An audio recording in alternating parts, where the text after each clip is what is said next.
Did you hear? Sure that racism's bad? What? Yeah, it is. Oh no. Yeah, we should probably make a movie about it. Hey everybody, and welcome to Nobody Wants to Hear It, the little web show that wants to be where the people are. And we saw Zootopia. Eric's got a special treat. Let's go. Alright, so we saw Zootopia, a movie about where its main character is named Officer Hops. It's a bunny cop. So I got Hops and robbers. Actually, that's quite clever. Yeah, law enforcement. It's taking you a long time at the liquor store to come up with that. You know what? I was trying to look around for I was looking for a cop-themed beer with hops in it, and then this just was there, and I'm like, oh, that's just perfect. Ooh, you got a foamy one. Yeah, I've always got a foamy one. Yeah, I got a real problem. Cheers. It's always foaming. That is a problem. Movie for children. Okay, so Zootopia is a movie about a little rabbit named Judy Hopps who wants to be a cop, and they live in a world where animals are like people, but they're still animals, so they have their animal problems and their animals not getting alonginess. Yeah, they all evolved. All the mammals seem to have evolved at the same time. What happened to the birds, we don't know. I guess they just never evolved. Did we even see any birds eating garbage and stuff? Oh no, that's weird. We didn't. I just wonder what they eat. Anyway, what did you think of Zootopia? I really love Zootopia. Hmm? Yeah. It was a great little movie. Wow. Yeah. I liked it. Yeah. It was, alright, I guess that's the end of the episode. Yeah, that's it. We're done. Alright, have a good night. Roll credits. Anyway, so why did you like Zootopia so much? Well, it had a good message. What was the good message? Let's get into that. Well, the basic premise of the movie, that you're not really told in any of the information about the movie, which is good because for people that might be, first off, the basic message is that racism is bad. It's bad. Yeah. Okay. Racism's real bad. Yeah, racism's bad. And, people living together in big groups where everyone is mixed and it's not one coherent unit is very complicated. I thought it was a heavy movie. I think a movie like that needed to be a little faster, needed to be a little funnier. I thought the only slow part was the sloth scene, but I think that might have been because... hilariously slow. Yeah, but it was because I'd already seen a clip of it online. Oh, I hadn't. It got released before the movie. So, literally the whole thing is them just being in a DMV where all the DMV people are sloths, so it's literally any person's worst nightmare. And... Okay. It was good. It was a good movie. I would say it's, since Disney started doing really good movies again, like around Tangled or so, this is probably, to me, the second worst one. It's better than Big Hero 6, but I wouldn't put it above Tangled or Frozen or the rest. Oh, it's definitely not above Wreck-It Ralph. The message for me is so... I don't want to say aren't we past that, because we're not past that. Obviously, we're still living in very racist times. Yeah, but look south. The racist times today are not the same. We're way past the era of not letting rabbits become cops. Now we're in the era where the cops won't stop shooting unarmed rabbits. And even when you make a rabbit a cop, the rabbit fucking shoots the unarmed rabbits. We're in a much more subtle and insidious place. And there were little touches here and there that I was like, see, that's the kind of racism that we're in now. But see, that's the thing with the movie that I thought was good, was because it wasn't really black and white where one race specifically represented. There was no direct correlation between races in the movie and races in real life. Rather, it was it went very back and forth, they were all races against each other in different ways. Yeah, I was trying to appreciate that, and I was telling myself that it is in a way smarter, that it's not a one-to-one comparison. But at the same time, when it got to the twist ending, when it got to the reveal of the big villain's plot, yeah, I was like, what does this mean? When the villain was talking about 90% of people fall into this group, I was like, okay, so since this whole movie's been an allegory up to this point, what does this group now represent? And what does this mean? And what is she doing? What is this about? Well, first off, I kind of saw that twist ending coming. Oh, I didn't. And normally I don't see twist endings coming, but for some reason in this one, I really saw it. I might have just been even who it was. Yeah. Oh, I didn't. It's just weird for me because I always get really wrapped up in the movie, and this is one of the ones where I felt like I kind of kept coming out of the movie to analyze it. Yeah, same, and that's because of the metaphor was so distracting. I think for us it is because we were trying to make correlations, and that's what I actually liked about the metaphor was that it wasn't like the point you were saying, where we find out the twist ending. and then you're trying to figure out how this relates to like the real world. I like that it doesn't relate to the real world because it makes you just examine the entire premise of Prejudice as a whole. And the more important factor is that this is basically a movie for kids. Like, adults obviously are going to go and enjoy it, as all Pixar movies and Disney movies of late have been. But it's for kids who don't have these things in their heads. They're not thinking about cops shooting unarmed civilians. They should be. I guarantee you the black kids are. Yeah, you're right. That's true. All right, I take that back. Shit, that was privilege, wasn't it? Shit. I'm sorry, Internet. See, I think to me, and I'm probably wrong. I don't know, because I know that our friend Ian loved it. But to me, the metaphor is distracting for adults and it's boring for kids. There are parts where they just get into this really heavy stuff, and I'm just like, kids are either going to be bored or horrified by this. I don't think so, because kids deal with teasing all the time. And like both of these characters, like the two main characters, all their issues and like their problems with prejudice and race relations all stem to childhood trauma. And I think that's something that every child goes through at some point. Like we all have like one memory that's like stuck in our brains that makes us like kind of like lock into something or like remember something specific that scars us. What's yours? I'm not telling. Oh, really? This is going to be good stuff. Here's where it falls apart for me to a large degree, because it doesn't correlate. Because there isn't one group that's clearly in charge, racism isn't quite the same thing. If racism doesn't come hand in hand with systemic power, it's just people being people at that point. People we're wired to run on assumptions, and assumptions are going to be based on past experiences, and that sucks. Fine. But when it's not one-to-one and they don't have any clear correlation of, okay, this is the group that's definitely in charge, they're not really getting at the heart of what really happens when people don't think about their biases.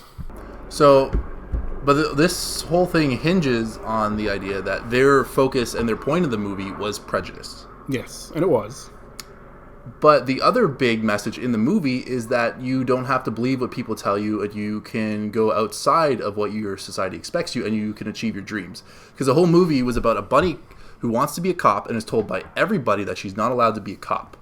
And then she proves them all wrong, becomes a cop, and then it just finds out that she's only been made a cop as like a token minority. And then she still manages to surpass all those people's expectations and prove like their respect, and to like save the day and like, you know, achieve her dreams. Literally, while her parents and everyone else is telling her not to try to achieve your dreams. She can change her stars. Which would be fine if the movie didn't run on jokes that are all based around the idea that the animals behave exactly the way you would think they'd behave. You think those sloths can become cops?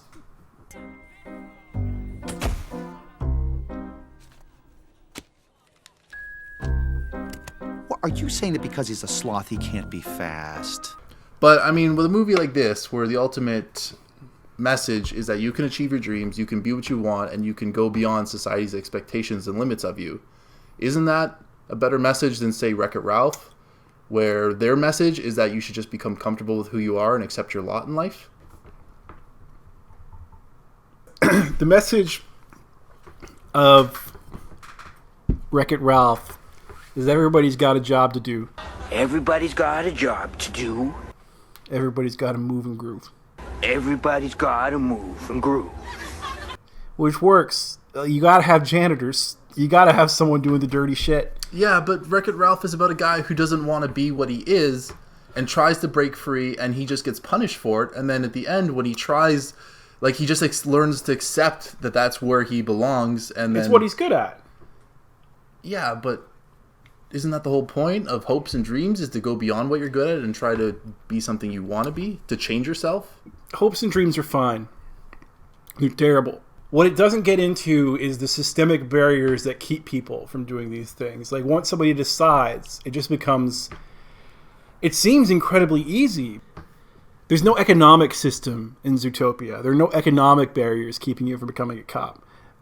This guy, this fox, this shifty-ass fox who's done nothing but, like, skirt the law his whole life and owes over $1 million in taxes, is able to just shrug it all off and become a cop because he's got the hots for a rabbit. and they're gonna have twisted mutant children. So they do become a couple in the end, like. Oh, I don't know, but like. Sorry, Maybe that doesn't show up. It's a catastrophe in here. Catastrophe.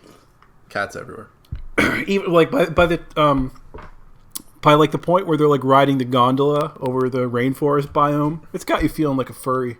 You're like, yeah, let's get this rabbit and this fox doing the old in out, make some rabbit fox babies. No, not in a sexual way. But then what else? If it's if it makes you feel like a furry, then it's sexual. A romantic furry. No, furries would disagree with you there. Really? Most furry. Well, I don't know how honest they're being. Most furries would say that it's not a sexual thing, as they yiff the night away. I think, putting aside all this argument and issues we have, nitpicking an otherwise really great movie, we both really liked it. I wouldn't say I really liked it. I liked it a lot. Really. Okay, what do you give it out of 10? Let's give it a score.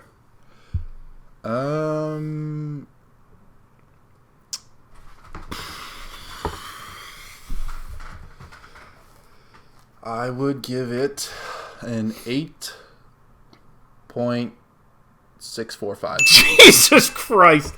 Not even that much higher than what I would give it, which is strange considering how much you're defending it. But, yeah, I give it a pretty good. Yeah. I mean, it's no Avengers, but it's a heck of a lot better than The Force Awakens. It's not better than The Force Awakens by any stretch of the imagination. Okay, David. Do we have time for you to get into this? At this point, when we're so far into black people and women and brown people and Asian people, everybody's allowed to be a cop. Everybody's allowed to be in anything. Because of affirmative action, most hiring processes have a quota for these things. We're so well past the era of people being blocked out of jobs because of who they were born as, that I think even bringing it up introduces the idea to kids that there are limits on them that they didn't realize. But even in the deepest of the deep south, black people and gay people are cops. Black people and gay people are teachers. Yeah. It's like the problems we have now are different, and they're more adult problems, and they're weird problems to talk about. Cops, but there's still lots of prejudice out there. I don't think you can ever have too much of that message. You can frame it wrong, and when it's dated. I think in this movie, it's mostly just framed the same way as like any like black-white buddy cop movie is. My point is, when you're comparing this movie to The Force Awakens, it's like Supergirl versus Jessica Jones. Supergirl is a feminist show from the perspective of a feminist in the late 60s, early 70s. In a dame in the workplace? Jessica Jones takes the adult tact, and these are adult issues that are uncomfortable to talk about with kids, which is why it's weird to make these movies for kids in this day and age when kids already don't have these problems. Unless they're raised by members of the Klan's not going to let them see this movie. The Force Awakens presents a black person in a role where all these racists in real life said was all white people. These are all clones. There's no way a black person can be a stormtrooper. Mm-hmm. It presents a girl as a Jedi. It presents, I think, a gay guy as the pilot figure, Poe Dameron. Yeah. And it just puts these people in these roles, and they don't have people on the sideline being like, well, there can't be a black stormtrooper. It's Stardate 1421. That doesn't happen. And in Zootopia, that's what that's set in. It's set in like a rabbit cop. But like the Force Awakens version of that, I was like, oh, a rabbit cop. There she goes. That's cool. See, that's showing you that you can do whatever you want. You can be whatever you want. Having everybody point at this person and being like, oh, it's fucking weird. And she still excels at it because of her race traits. It's fucking weird, man. It's fucking weird. It's weird when the animals do have... It's like being like, oh, there can't be a black cop. Oh, he sure can't jump high. I guess if the criminals are up on that basketball net, you could probably snag them off the rim. Anyway, 10 out of 10, perfect movie. Thanks for watching, Nobodies. That was the Zootopia review. I hope you liked it. Other than that... It was a little late for Black History Month, but we tried our best. Oh, yeah. because they're all animals. No. Anyway, like, comment, subscribe. Let us know in the comments if you're a racist. If you got any good, interesting stories about being a racist. Here's one of mine. When I see a group of, like, it's late at night and I see a group of black people walking toward me and they're wearing hoods, I won't cross to the other side of the street. But if I'm pretty sure they're white, I will. I guess you're trying. I am trying. I even hired a black guy to be a cop once. 2016. Thanks for watching, everybody. I love you.